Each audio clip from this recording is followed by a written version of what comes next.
biyya keessaaf biyya laalla ciiftanii kan daawwattan jaalatamtoota daawwattoota qophii keessummaa Oromiyaa Miidiyaa Neetwoork waggoota 5 dabraniif Oromiyaa Miidiyaa Neetwoork agundaa jalqabe jechuu kiyyaa qophii keessummaa Oromiyaa Miidiyaa Neetwoork tanarratti qondaal mootummaa jaarrolee biyyaa abbootii gadaa namoota siyaasaa warroota Oromoof waan adda adda ba'an isanii dhiyeessaa ture qophii tananillee eegee Oromiyaa Miidiyaa Neetwoork dabalame waggoota tokkoof wayiif sagantum kan isan dhiyeessaa ture qophiin kunam namoota gargaraa dabalataa waan ufi daruu jirruuf maqaarra jijjiirruuf murteessina jira maqaan sagantaa keessummaa qophii keessummaa Oromiyaa Miidiyaa Neetwoork armaan duuba dhaddachi dubbii ta'eera dhaddachi dubbii jechuun murtii irra fudhatamee murtii kennuuf asin filnu garuu namoota siyaasaa jaarrolee biyyaa abbootii gadaa qondaaltota mootummaa namoota waan isaan irratti uummati baay'inaan mari'atan arma finnee in qorannaa waan irra dhageenna immoo murtee uummata dhiyeessan qorannoo teentardhaa namni ittiin jalqabsiifnu artist Hacaaluu Hundeessaa Boonsaati.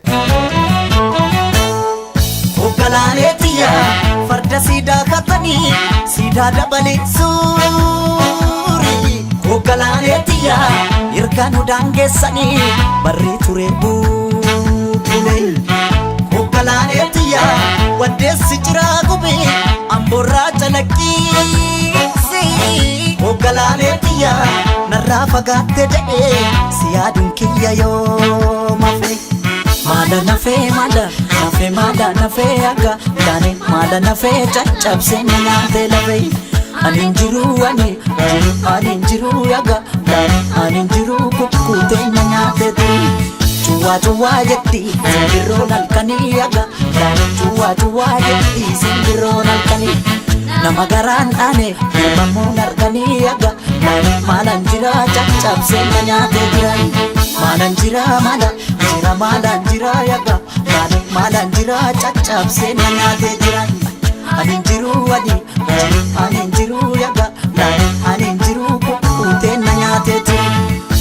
Kote nami chisanii darbatee aga kote nami chisanii darbatee rafeen buluu namni waanuma abdatee aga maalan jira caccabsee.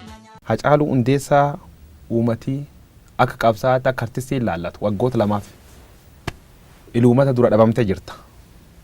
Daawwattoota yookaan jaalattoota keetii maal jette eessa turettaan? In dhabamne amaan koo dhabamu Oromiyaadhuma keessan jira. Tarii erga waggaa lamaan asii akkuma beekamu ergan singilii jirraa jedhu gadhiiseen dura welluudhaan hin dhufne kanaan ala miidiyaa garaagaraa irratti bifa intarviitiin mul'achaa ture komii uummatarraa dhufu kana sinuman beeka maaliif wallee isaatiin waanuun hin jennedha.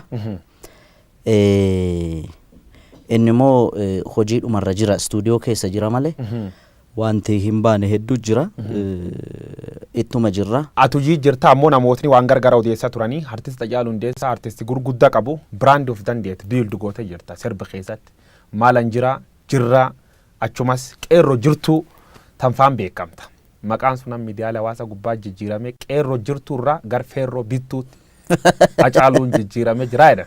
Hacaaluu Hundeessaa feerroo jalqabde. Qeerroo jirtu jedhe malee feerroo bittu hin jenne. Eeni biizinasa keessa galuun koo erga waggaa lamaan asii kana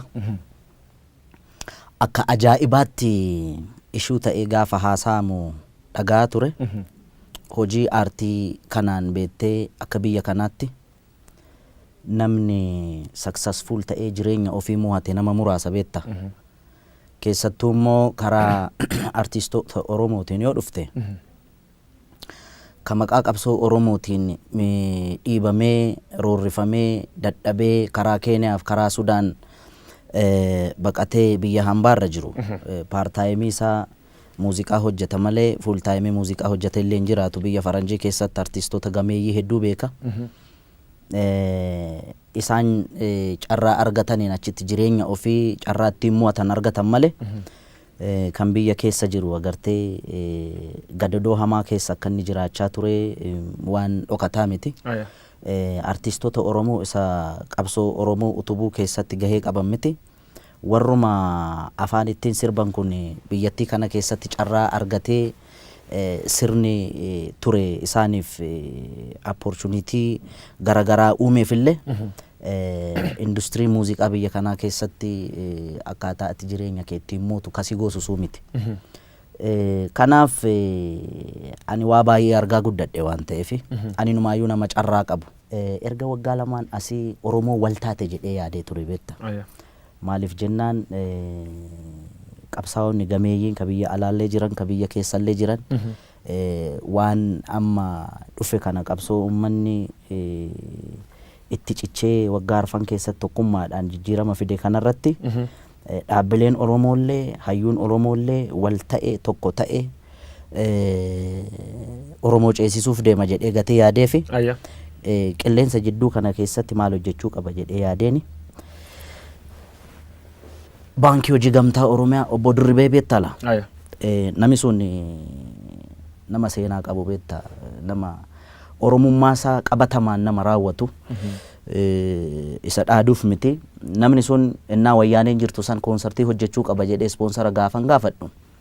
Abbootii qabeenyaa dabalatee dhaabbilee kaampaanii Oromoo amma maqaan dha'u baankii hedduu jira.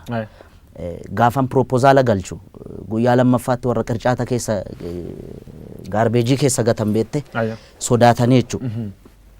Inni garuu yoo hidhame illee nan hidhama. Meeqa barbaaddaa naan jedhe amma dandeessu ispoonsara na godhiin jedheen.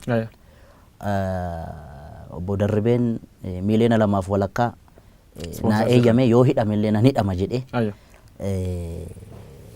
ispoonsara na godhee wayyaaneen battalumatti koonsartii kiyya dhoowwite jechuudha. Si jalaa haqanii jechuudha. Na jalaa haqanii jennaan battalumatti maallaqa baankii sanarraa fuudhe deebisee itti kenne. Silaa gaa faayinaansiidhaan waan hundumtuu ba'a miti. Inni ofirratti murteessee erga kana naa godhee taankii jedheeni. Nama sana amma yeroo lammaffaa marroo lammaffaadhaaf hojiitti seenuu barbaada. Maallaqaan of harkaa qabu waan hojiitti na seensisuu miti. Maalla gargaarta baankiin kun akka naa liqeessu barbaada. Maal hojjechuu barbaada? Impoortii hojjechuu barbaada. Impoortii keessa maal? Sibiila fiduu barbaada.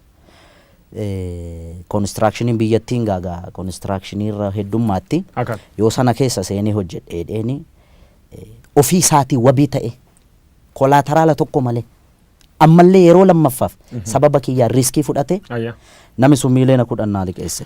Birri miiliyoona 10 asirra liqeeffattee jechuudha. Haa taatuuti ammoo namoonni tokko maal jechuu jiran. Hacaaluu Hundeessaa birri miiliyoona 20 mootummaan Dr. Abiy Ahmad yookaan paartiin biltsiginnaa kennitee fi birri sun fudhachuuf Hacaaluu Hundeessaa agriimantii san mallatteessan akka jedhanitti birri suniin fudhattee ittiin in callista birri suniin qabsoo keessatti sirba gahee tan ta'e qabaatu. Abba guyyoo. Birriin gurgurtee jedhan kanaafuu acee waa butattee jirta. Keessa namaan beektu keessa qabuttee namaa kenniteedhaan beekta. Otoo maallaqa akkasiiti wayyaanee nuu kenniti bar maa qarree du'aarra deemnaare. Amma sana kan qarree du'aarra deemee riiskii amma sanaa fudhachaa ture sana Dr. Abiy yoo aangoorra bahe yookaan immoo Oromoon tokko yoo aangoorra bahe miiliyoona 20 naa liqeessaa yookaan lafa naa kenna yookaan maaloo naa kenna mana naa kenna konkolaataa naa bita jedhee osoo yaade wayyaaneen akka ajaa'ibaatti naa ofariin kunis ture. Amma yoo haasofte of dhaaduu ta'a beekta. Garuu immoo ijoolleen ragaa baatu jirti. Bara wayyaaneen jirtu daninnatiin manallee natti agarsiiste konkolaataallee natti agarsiiste kaan burraayyuutti kantiibaatti dhaqaati maaloo godhaafi jedhame qondaalonni mootummaan OPDO keessa jiran kan amma jiran warri gurguddaan kana quba qabu beekta. Yeroo sanallee nama dide amma akkamitti namummaan Dr. Abiy isa biteera naan jedhe inni faddaala ture jidduutti dallaala ture parsantii meeqa argate gaafa na gurguru. Anummata kiyyaaf qaalii beekta akkas jedhee nama by the way wanti bitamu miini bitamu mi'a qaalii bitamu miini rakashaan bitamu akka gaariitti fudhadha san garuu immoo mootummaan Dr. Abiy na bituu hin danda'u. Okay? Yookaan OPDO dhaabni kamu yoo sammuun kiyya na ajaje malee biltsiginnaa jedhe dhaaba Oromoo warra mormu kamiyyuu keessa jedhe namni tokkoon yoo fedhiin Hacaaluu yoo keessi Hacaaluu murteeffate tole jedhe malee asiin miti asiin na murtaa keessa Hacaaluu tol jedhe no akkamit tol jedha Ulfa- warri biltsiginnaani Ayya. gadi baanii Ayya. Hacaaluu binnee turre Ayya. agriimantii akkasii waliin qabna akka inni afaaniin hin dubbanne kana goone irra jedhanii gadaa baanii haa dubbatan har'as borus warra mootummaa biyya bulchuu miti bar Ayya. warra mormutti illee qeequudhaa duubatti naman deebine midhaaddu kan callasiin hin jedhan Hacaaluu Hundeessaa konkolaataan inni ofiyyuu mootummaa kennee fi lafallee manallee dhuu qabaachuu dubbatan mana dhuu qabdaadhaan Hacaaluu mana gam qabta. alam ganaattan jiraadha isin kiraa keessa jiraadhan almost mana kireeffadheen jiraadha garuu ijaarrachuun koon oolu yoo rabbi jedhe Agamma man hin qabdu mana hin qabu ani. konkolaataan kan qabu. Konkolaataa amma oofu sana dura diyaaspooraan naa bite akkamitti naa bite an biyya kanatti beektaa eddan koonsartii hojjedhee maallaqa argadhee an albama kiyya hojjedhee waggaa lamaan booda biyya keessatti akkan hin hojjamne Hayya. hojjechuu qofa miti miidiyaa TV Oromiyaa irratti illee akka sirbi koo tokkichi hirran dabarre uggurame carraa Ameerikaa ittiin bahu argadhe Ameerikaa, Awurooppaa, Kaanaadaa, Awustiraaliyaa irra deemee uummanni biyya alaa jiru naafaa jiraatu. Baay'izawee kadhaa miti kanan deeme biyya alaas Ayya. dandeettii kiyyaanan deeme. Akka. Uummanni koonsartii kiyya seene Hacaaluu gargaaraaf osoo hin ta'in Hacaaluu waan jaalatuuf Hacaaluudhaan intarteen taana jedhee seene. Ayya. Ani immoo uummanni sun jaalala inni naa ibse hamilee inni naa kenne qofaa miti. Ayya. Maallaqa seenee kaffalee seenee na laale. Ayya. Kaanaadaa deemee tuurii otoo hin gochaa jiru asii biyya irraa natti bilbilan. Abbootiin qabeenyaa Oromoo gara nama 5 moo 6 7 ta'us danda'u beekan. Akkan. Maallaqa walitti buusanii sarpiraayizii na gochuudha Makiina kan sii bitan. makiinaa kana bitan. Hacaaluu Hundeessaa meeshaa birrii akkana fudhatee mana akkana qabaa waan akkana mootummaan tolchee fedhee oloolii miidiyaa hawaasa gubbaa bal'inaan sir deemu quba qabaachuu natti himtee turte. Namni gariin agartee taargeetii inni barbaadu keessa yoo ati seenuu fi baatte Ayya. waan barbaade jechuu danda'a. Ololli kun eessaa kaate beektaa? Ayya. Warruma qaama mootummaa keessaa baate. Ololli kun. Ayya. Okay? Maal kaayoonis duub jirtu. Kaayoon si duub jirtu gaanii yoo yaadu tarii warra mormuuf itti fakkaachuu danda'a maaliif jennaan waan hin calliseef achi keessa taa'ee fudhatama yookaan jaalatamummaa uummata bira qabdu kana qaamni dhabamsiisu achi keessa jiraachuu danda'a. Ka mormu keessas hin jira, ka biyya bulchuu keessas hin jira. An kana sirriitti quba qaba beektaa. Garuu dantaan hin qabuufan hin callise malee agaruuna. Amma waan jiraayyuu uummati beeksifte fuulduraaf namooti shakkii qaban artistoota waan garagaraa taasifama artistoota namooti bebeekamoon bu'aa dhuunfaatiin deebi'anii yoo dhuga uummata dhoksanii mul'ata kanaafuu artistoota shakkanii maqasanti baasan warra Hacaaluu Hundeessaa shakkuuf fuulduraaf Hacaaluun birriin jijjiiramaa jedhee fuulduraaf ka shakku hamma yaatti himta ka fuuldura maal dhaamtaaf maal jettaan. Beektaa hawwisoo keessatti hawwisoo mootummaan hooggantu kana keessatti artistii gameeyyii jira beektaa ka sagaleen ajaa'ibaa.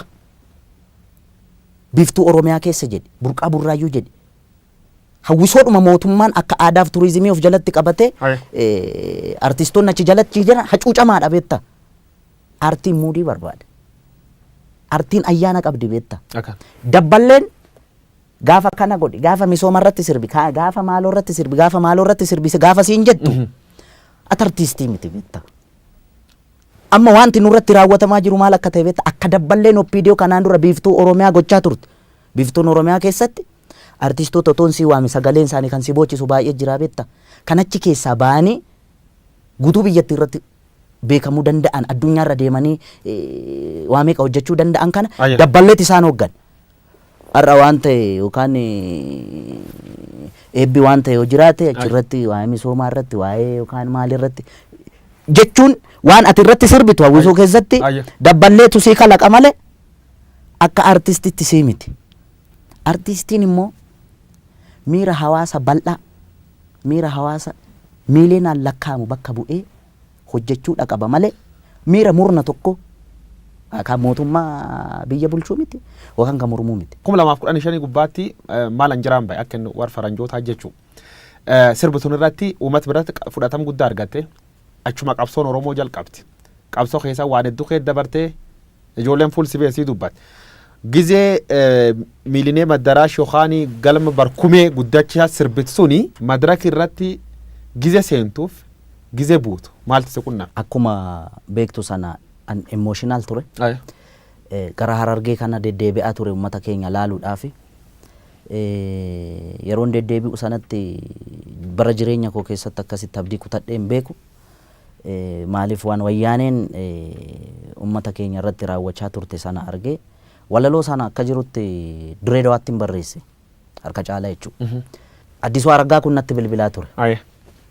Qophiin akkasii kun jira hin jira laayivii darbaan jeen addunyaatti darbaa naan jeen addunyaatti darbaa ayyee sanarratti hundaa'ee barreesse jechuudha. Erga addunyaatti darbe. Okay.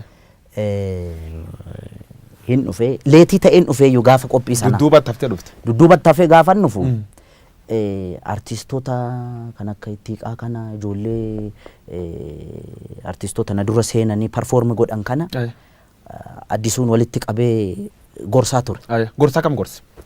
Yoon dhufu Hacaaluu dhufte kottu ati sillaan jedhee asitti galii walitti qabuuf walitti dhufne malee protestii garaagaraa agarsiisuuf miti. Kanaaf kaayyoon nuti dhufneef galii walitti qabne uummata keenya buqqee utubuudha. Kanaaf iddoo kanatti ijoolleen mormii fincila diddaa gabrummaa kana agarsiisaa turan fakkaata. Alleetii ta'ee dhufe siin jedhe. Hayyee rakkoon hin jiru hin jedheen. San booda aannan seene maaliif akkuma dura siin jedhe sana waanan sirbu.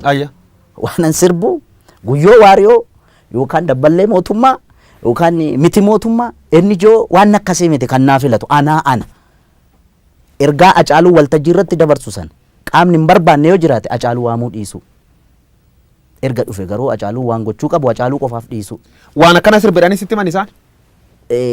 Isaan yeroo sanatti sirbi koo jirraa ka jettu sun baatee turte. I think sirba biraa eegan. An baandiidhaan akka geerarsi seenu godhe. Walaloo sana fayyadamee miirri anarrattis uummatarrattis argitu sana waan yeroo sana fakkaatu ture. Yoo sana emotional ta'anii namoonni sintineedhaan ibsaan addaan citee security'n backstage natti marsee sana booda Shimallis dhufee ofitti naqabe. Addisuun dhufee innaa waltajjii irra baatu ati maraattaa hinaan jedhe namni rifateera. Shimallis ofitti naqabe erga goote bagatti cabsite naan jedhe. San booda suutuma suuta warra ijoollee suufii uffattu kun meeshaa shuguxii qabatanii baaksteejiin natti raran.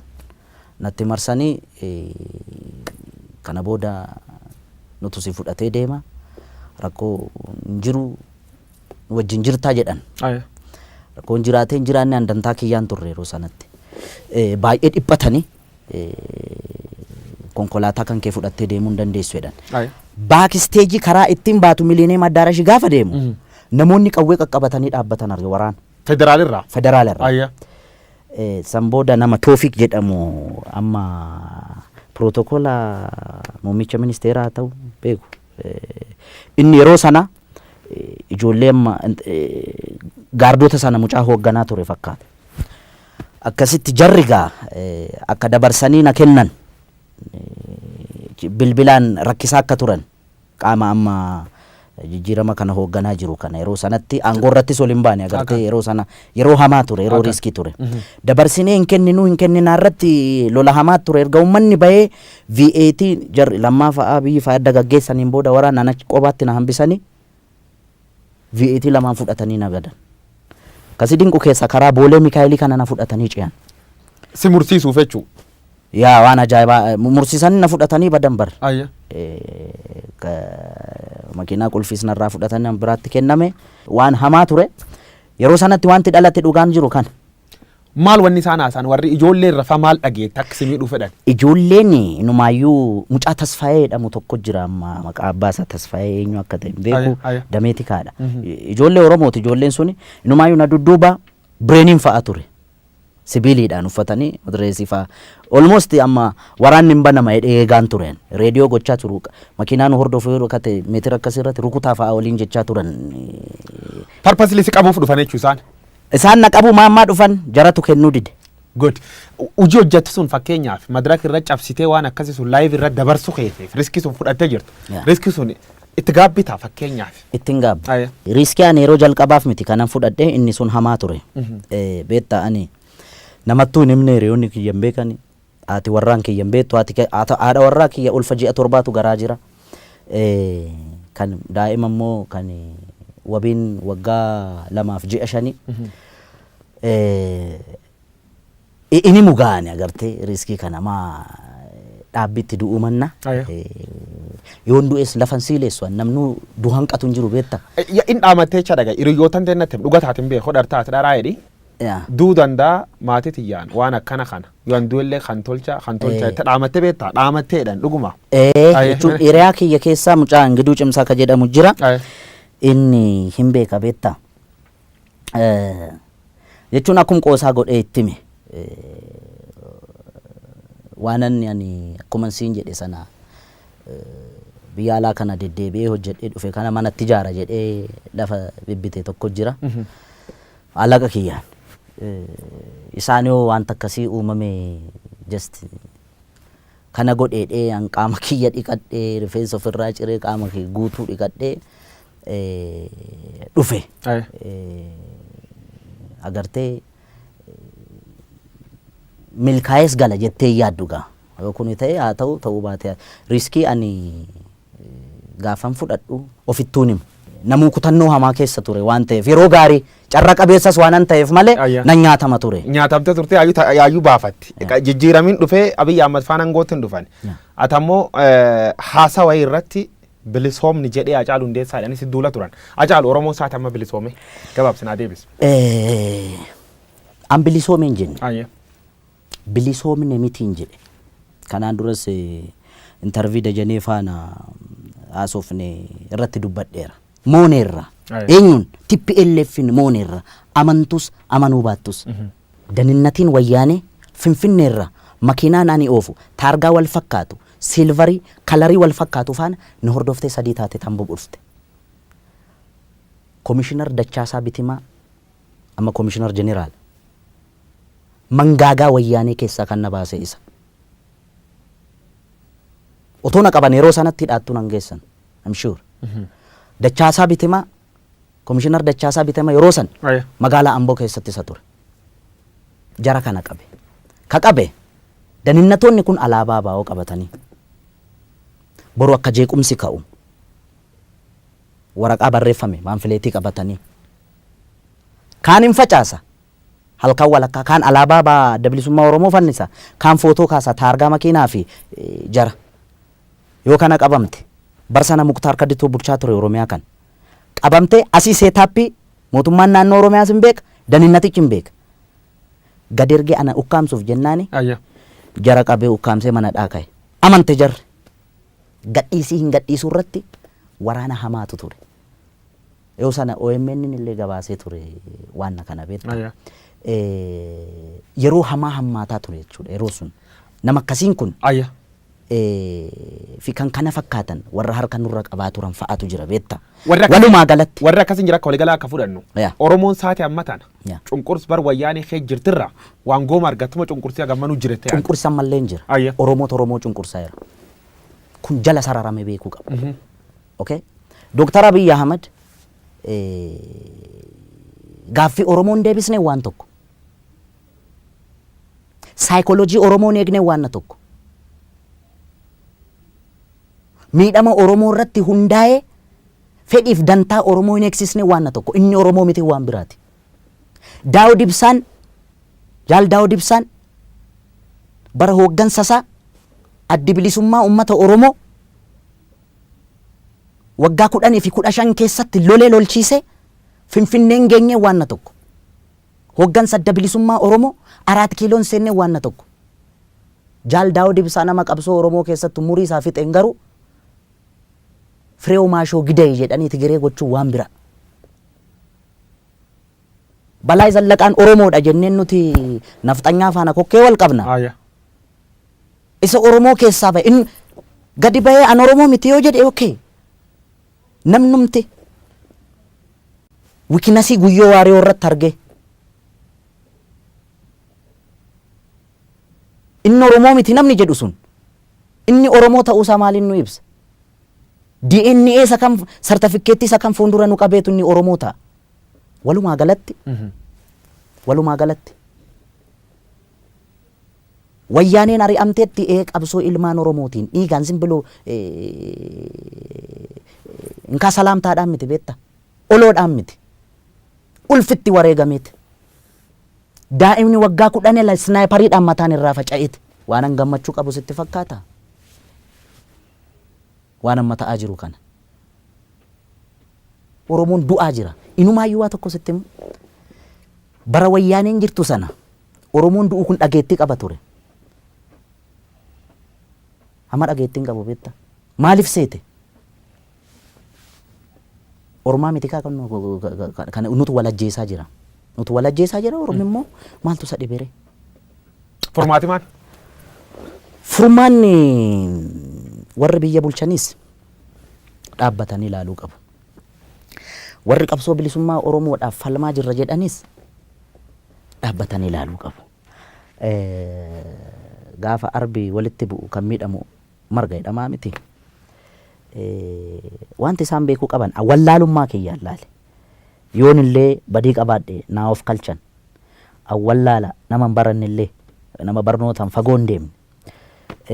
Ogummaa rabbinaa kenneen ummata kiyya biratti jaalalaaf kabaja argadhe malee an beekaa ta'ee miti kan isaan gorsu.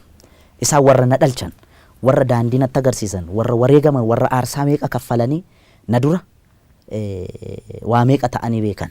Garuu aga wallaalummaa kiyyaatti waan naa galte tokko kan kolfaan hin godhina. Amma wanti jiru maal akka ta'e beektaa guyyo xiiqii walitti qabate namu akka walitti dhiyeenyaatti wal ijaare tokkummaan inni waggaa 4 keessatti wareegama nama 5,000 olitti wareegne dhufeen kun bishaan dhuguu jira. Almost zerotti deebi'aa jira beektaa. Garan ka deebinu dhiyoo tana gaafiif deebii OBS irra gootirra Hacaaluu Hundeessaa mallee waan dhibi dubbatee OBS irra gootirra artistoota waliin warra Maqalee dhaqu marii Maqalee akka completely hin fudhanne dubbattee turte. Wanni sun ammoo har'allee hin fudhanne. Mootummaallee dhaqeedhaan amma haasa'uu jiran. Maal jettaa waan Maqalee kanarratti? Argeera beektaa ani Profeesar Isqeel Gabbisaa fi Baqqeeyyi nama ani isaan arrabsuudhaaf miti nama deebiitti deebisuu danda'uudhaaf nama hamilee qabu miti beektaa. Nama akka malee jaaladhullee nama akka malee kabajullee dhugaa dhiigalmaan Oromootiin yoon dhugaa haasa'e gaafa waan kana haasa'u sammuu kiyyatti isaanuu yaadadhee miti.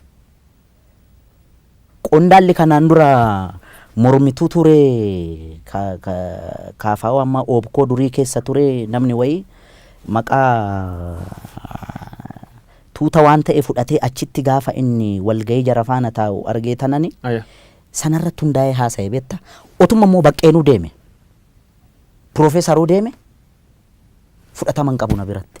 Jawaaruu yoo deeme maaliif naan jedhe tarii wallaalummaa kiyyarra madda ta'a garuu ammallee jarri nama gumaati Oromoo waliin walaloo Zalaalamaa Barraa tokko sii jedha waggaa 10 meeqan dura dhaggeeffadhe waan akkasii kun isa rakkiseetu beektaa. Akkamittiin caalee akkamittiin gurbaana dhaga'uu diddaa jedhe caalii sanyii dhiiraa caalii sanyii guddaa kan dur lammiin kee ajjeesee dibatee tufeen arraabne gafarsaan gaditti saawwaatti lakkaa'e yeroo yoo argatu raadiyoon sii waadee qawween sii akaa'e ammam lammii keetiin walii galtee diddee mana gumaalitti almahaa jedheetu afaan kottaafu kan 5 ta'ee dhufu jedhe. Kan 5 ta'ee dhufu. Kan 5 ta'ee dhufu. Mana gumaa lixuun akka sirna gadaatti akka namni qaamni irraa du'e tokkotti isaantu sin ajjeesneerra waggaa 27 kallattiidhaanis alkallattiidhaanis isin ajjeesneerra isin miineerra isin saamneerra Oromoo biyya abbaa keessan irratti akkas sin gooneerra nu of kalchaa jedhanii qeeshiif sheekii nutti erganii gara fuulduraatti akkaataa itti waliin buluu dandeenyu kanarratti kan Oromoo gaafatan isaan malee warra nuti isaan harkatti du'aa turre miti. Natti bilbilanii waa'ee kanarratti sii naan jedhe siyaasa keessatti naan jedhan diinni dhaabbataa fi firri dhaabbataa hin jiruu naan jedhan.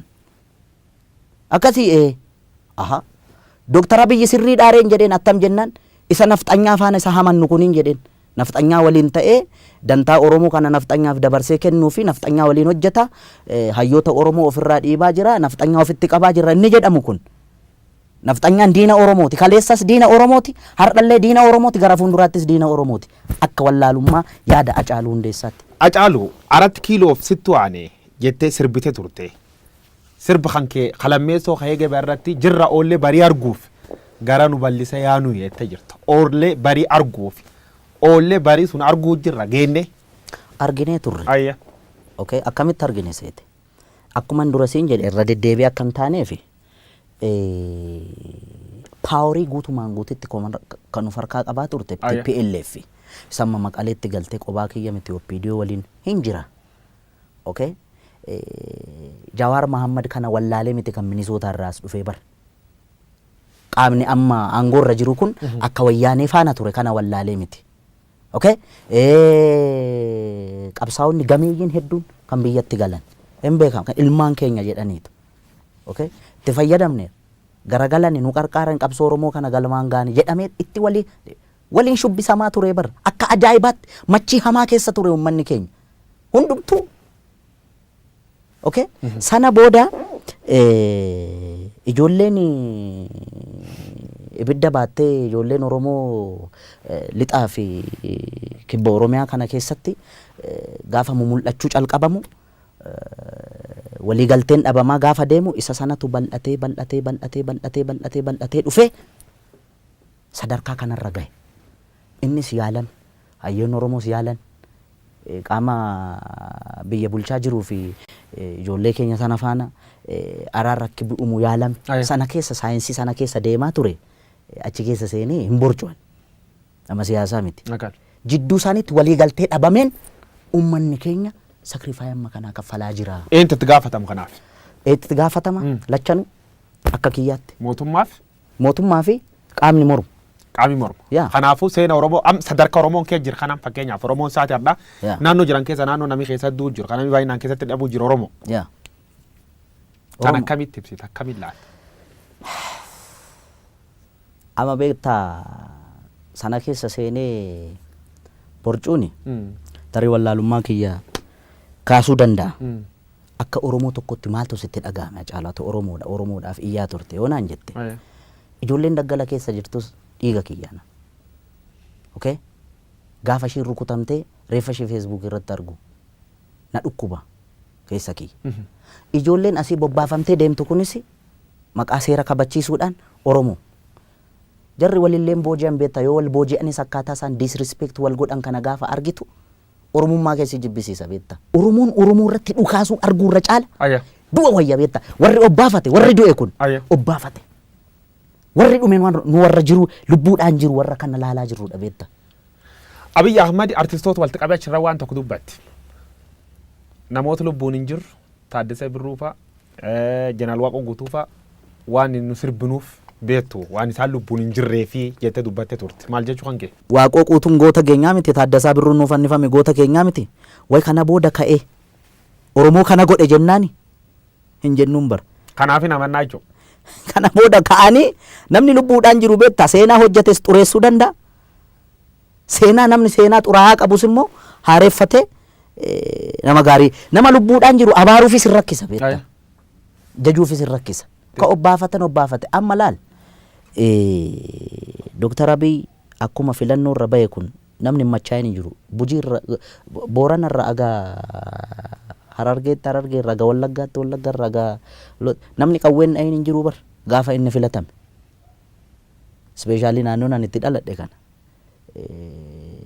Booranatti illee namni dhukaasa akka ture quba qaba beektaa namni dhukaase bar gammachuu guddina dhukaasuu qofayyuu miti ilma abbaa gadaa jedhame bakka deemutti eeboo fardatti badhaasanii gaachanatti kennanii maaloo ta'e sana ta'e kana ta'e inni viizhinii mataa ofii qabaa mutiire. Jijjiirami Abiy Ahmad jalqab kun waggaa lama keessa taag deema deeme kara sirriir jiraa warreen hin jira.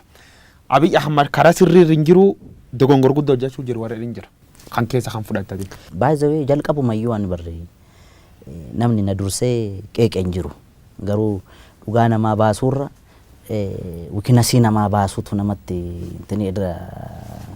intiniin kun dhufe amma sirriirra hin jiru ana akkamitti sirriirra hin jiru seete.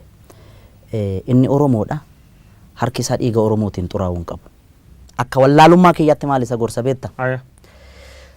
TPLF uummata Tigraayitti hudduu gatattee nu fixaa turte. Nafxanyoonni uummata Amaaraatti hudduu gatatanii Oromoo fixaa turan. Mangistuu Hayilamaariyaam qofa beektaa kan jidduu irratti akkas ta'e. Namni kamuu saba kamiyyuu keessaa dhufee aangoo qabatu. Kana booda akka inni aangoo irra turus kan godhu Oromoo, akka inni aangoo irra hin turres kan gochuu danda'u Oromoo. Okay mee Dr. Abiyyi kun Oromoo miidhaa jennu. Dantaa Oromoos eegaa hin jiru haa jennu. Gaaffii Oromoos hin deebisne haa jennu. Fincillis ka'e, mormiinis ka'e, akka inni aangoo irraa bu'us godhame. Eenyutu morra qora Oromoo dhaabilee Oromoo keessa? Isa karaa nagaatiin dorgomu moo isa afaan qawweetiin lolu? Kamtu dhaqee achi qabata? Innis gaaffii biraa bara. Namoonni hedduun Abiy Ahmad nafxanyaan butamee jedha qabsoon isaa. Oromoon sirna kan keessa fayyadamuutu hin jirtu jedha. Oromoo waan adda waan fayyad qabdi. Baala gizee dhamte gizee du'aati illee attaak waan godhamtuuf. Warree baan deemaa beekta magaala kana keessa.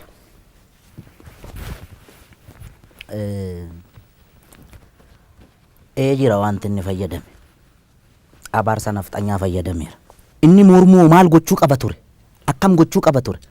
Jarri akkatti isaan disrespect wal gocha ila maal seete beektaa guyyoo? Awwakkush naakkush jetti jarri. Waltuufi rakkoo hamaan kan jiru. Warra dhaaba siyaasa Oromoo kana oofan bira malee uummata bira miti. Dantaa wal dhabde isaanii kanaaf fayyadamtee gareen Habashaa yookaan gareen nafxanyaan Oromoo miidhaa jirti jechuudha. Of course amma walumaa galatti maal akka ta'e beektaa? Akka Dr. Abiy waraana isaa ajaje akka Jawaar ajjeesu yookaan qabsaa Oromoo hayyuu tokko akka ajjeesu nafxanyaan halkanii guyyaa irratti hojjechaa jirti. Gaafa muummichi ministeeraa waanuma xinnoo bar waan guddaa miti bar gaaffiin deebi'een jiru beektaami. Mee gara fuulduratti hin deebisan hin beenu gaaffiin Oromoo waan guddaan turre bar biyyattii kana keessatti akka arjummaa isaatti. Waanuma xinnoo waanuma Oromoo urgooftu kan yoo godhe qullaa sirbiti baatee bar nafxanyaan miidiyaa ishiitiin FM jiru hundi jechuudha. Yoo nagnoo waan isaan hin jedhiin hin jiran beektaa. Gaafa immoo inni xiqqoodhuma saayikoolojii Oromootti wanta buutu kana yoo godhe yeetimmi walad tini balinji la Itoophiyaan jedhanii tila hin bubbisu beektaa. Maal dookumantariin irratti hojjechaa ooluu miti. Maal anjira gubbaatti yaa galaaneetiyyaa ette fardi siidaa hatan siidaa dabalee sini ette wanni ette erga nu daangeessani barii turee bulbul farda badia caalu wanni farda waan fardaa sobtachi keessa waarke. Farda siidaa hataniidha. Farda siidaa hatani siidaa dabaleen soore erga nu daangeessani barri turee bubbuleedha. Fardi siidaa dabalee sun farda mililik irra taa'ee kunu amma suura ka'e san farda hatame beektaa. Eentati. Namicha nami hattuu humnaan qotee bulaa irraa fudhate beektaa. Ijoollee Arsadii promotion ka jedhaman bolaa sadan tokko jira Siisaay Bulbulaa waggaa 8 dura sochii hamaa gaggeessaa turan kitaaba isaan barreessan irratti arge beekte. Siidaa dabaleen kun nama galaan farda isaa kaalchoo fi garbuu qallabaa ture gorroo jalatti. Oromoon sangaa fardaa isaa maal godha beektaa? Guyyaatti yeroo lama dhiiqa beeke naannoo keenyatti nuti farda goojeedhaaf lolaaf itti qophoofsitu kan leenji'amu garbuu nyaata gorroo jala hidhame. Namichi kun gaafa farda taphatu beekamaa ta'e odeensii qaba beektaa. Akka kitaaba sanarra jedhutti seenaani gorgisitu taabonni wayii hin baay'edhan as birbirsa gooroo kanatti. Nami kun maqaa qaba siidaa dabaleen kun. Namicha bira qaqqabe fakkaa Miliik bira. Odeeffannoo Miliik bira.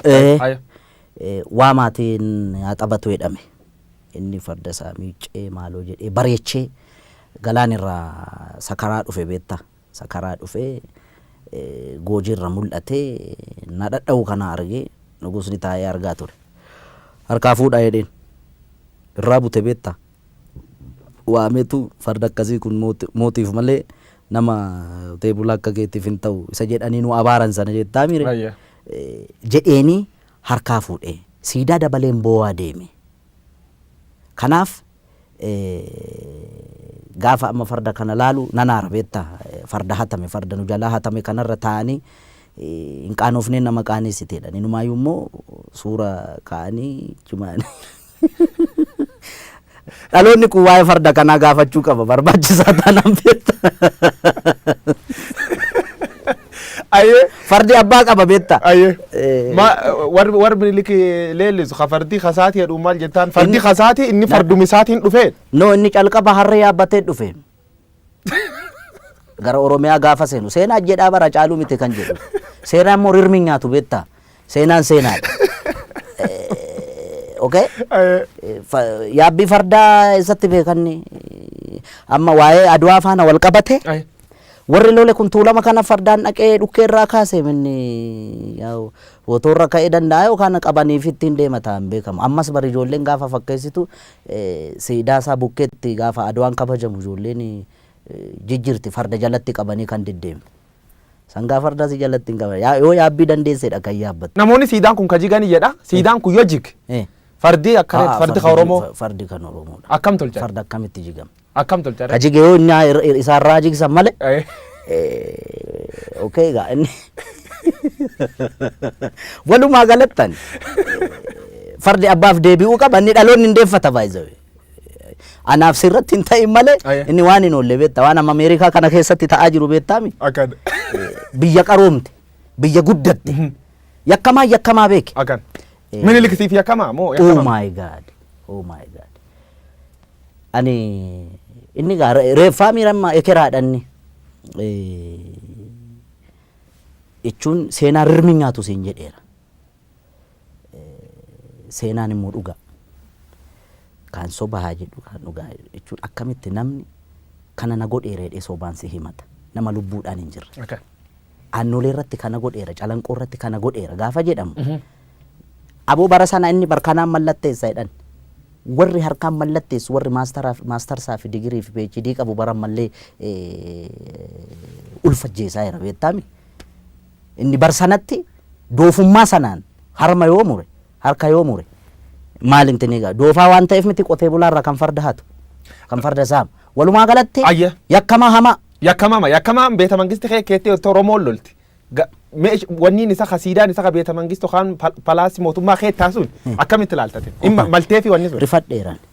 Maaliif seete tokkoffaa ekeraa achi keessatti yaadannoo ekeraayyuu gochuun sirrii miti nama intini na yaadda'aaf wanni maaliif seete warra achi keessatti suurri isaanii bocame hundi garaagarummaa amma uumame sabaaf sablammii biyyattii kana keessatti roorroon ammallee hiikkaan arganne bar yakka isaan raawwatanii ni beekta. Okay? Dhimma godheef isatu beeka waan godheef garuu akka kiyyaatti ta'uu malle maaliif nama harki dhiigni ummata qulqulluu harka jiru ekeraa akkamitti yaadannoo gootee mana kee qarqara goota hin ta'u inni akka kiyyaatti gaa kun si gale. Dhubirratti saatiin qabnu waan deemuu jirtu fariifachuu jirra. Namootni hedduun hagammaa keessumaa warri sirnaaf xinyaa leellisan Atsee Minilik difeend godhu namichi kun nama Itoophiyaa hooli waraanni inni Oromoo irra godhu waraan qulqullootaa jedhanii warri yaadin jira. Kanaaf deebiin kee maal? Qaamni miidhame immoo hoolii riveenji jechuu danda'a beektaa. Isaan sirrii miti. An kannaan galle silaa'oo isaan nabiyyii miti yookaan Iyyasuusii miti. Namumaa miti. Ummanni yakki irratti raawwatame yakkamtoota jedhee malee sabni isaa lafarraa dhumuu qabaa hin jenne bar ummanni Oromoo yakkamtoota yaa amma laal biyya faranjii kanatti gurraachannaa luka dhiqan argiteetta warri adiinam maal beekum abbootii isaanii yakka sana dalaga miti qaroomuun akkasii beeka wallaalummaatti itti taphataa bar. Odeeffannoo jajjabduu dhagaye dhossatante jechuun nam mormatiin ragaa waan qabuuf jechuudha. Hacaaluu Hundeessaa jirraa maalan jirraa amma immoo ees jirti sirbeer qopheesse obba'uu jiraa jedhan. Istuudiyoo kee jiraachuu iyyuu qub qaba. Hin mormatiin. Ati na basaasta jechuudha. Sin basaas dhugamuudhaan kan callaa onni naa dhugamuudhaan. Dhuga. Garuu hin baane sirboota hedduu hojjechaa jira. Rakkoon qabu waan ka'uu hundaaf ka deebii ta'uu hedduu jira. Guyyaan itti bahu gaa hin ba'a gaafa bahu. istuudiyoo keessa dhaqxee kan hojii hojjechaa jiru yoo quba qabaate akka biltsiginnaa birrii naan kennine akkamitti quba dhabde kanan qulqulleeffanne. Ajaaluu Hundeessaa Boonsaa dhumirratti Loqoda hangafa Oromoo kana jaaladha beekta akka booran ittiin haasa'u afaan kana baay'ee jaaladha. Inni biraan akkaataa itti dhiyeessitullee bareeda. Wanti hojjetamuu qabu karaa gama miidiyaa keenya miidiyaa afaan Oromootiin banaman hundi isaanii otoo tokkummaa Oromoo irratti tokkummaa ishii TPLF ittiin xiqqoo goone sanarratti otoo hojjetame. Ulfaadhi galatoomii Hacaaluu Hundeessaa dhumirratti addaan ba'uun dura sirbi tokko nu affeerte addaan baana. Sirba Hacaaluun nu affeer dhageen. Jirra jirra jirra jirra jirra jirra jirra jirra bullee barii arguuf garaa nu bal'isee yaanuyi yaanuyi yaanuyi yaawa irraanfachuuf. Yaawa irraanfachuu sirba Hacaaluu Hundeessaa jirraan irraa gallaa Hacaaluu Hundeessaa artist Oromoo beekamaa jir maalan jir ees jirte sirba dhuun dhufuu jira. Hacaaluu Hundeessaa hoomin rakkaat gamgamaan dhufee waan jira yaayuu darbatee qabsaa Oromooti artist Oromoo beekamaa biltsiginna irra birri fudhatedhaniin hin fudhannee yaayuu saniin jedhee waan jira Hacaaluu qorannee fuulduralleef gaaf inni sirba baas bal'inaa walitti deebinaa waan nu daawwattaniif galata qabdu. Sagantaan keen kun har'a irra jalqabee keessuma Oromoo miidiyaa neetwoork irraa gara dhaddacha dubbii jijjiirame jira anguyyoo waaroo obba jirma ture ulfaadha. Ace.